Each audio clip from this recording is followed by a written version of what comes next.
नारी निर्यातना प्रसंग में आंदोलन को ओह्लाइला जाजपुर जिला धर्मशाला युव छात्र बीजेडी। धर्मशाला महाविद्यालय सम्मुखें युव छात्र कर्मी कला बैच पिंधिबा सह टायर जाली कले प्रतिवाद।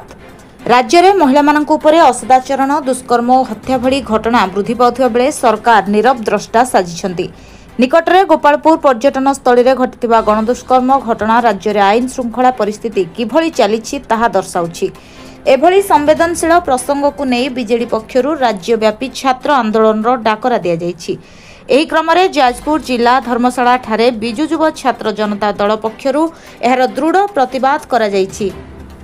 जी सारा राज्य जो डबल इंजिन सरकार मोहन माझी सरकार जो गोपालपुर जन छात्री को गण दुष्कर्म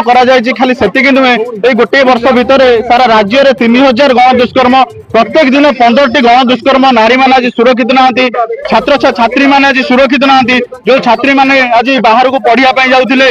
घर बाहर की बापा माँ मैंने सुरक्षित छाड़ुले दीर्घ 24 वर्ष है पाठ पढ़ुले किंतु आज गोटे गोपालपुर साधारण गोटे छात्री को समस्त मिसिकी गण दुष्कर्म कर सरकार को विरुद्ध में आज छात्र छात्री मैंने युव छात्र मैंने समस्त एकाठी आज धर्मशाला महाविद्यालय सम्मुखें समस्त गणधारणा देचु। आगामी दिन में ये तीव्रतर हम गणधारणा तीव्रतर हम दिल्ली पल्ली ठारू दिल्ली पर्यंत जदि छात्री मैंने नारी मैंने आज सुरक्षित रोना आगामी दिन में यही गणधारणा आमर दिल्ली पर्यंत चलो रास्ता घाट में निआ जल समस्त आज आम एकाठी देचु छात्री मानक सुरक्षा देवाई आज विजु छात्र जनता दल युव जनता दल आगे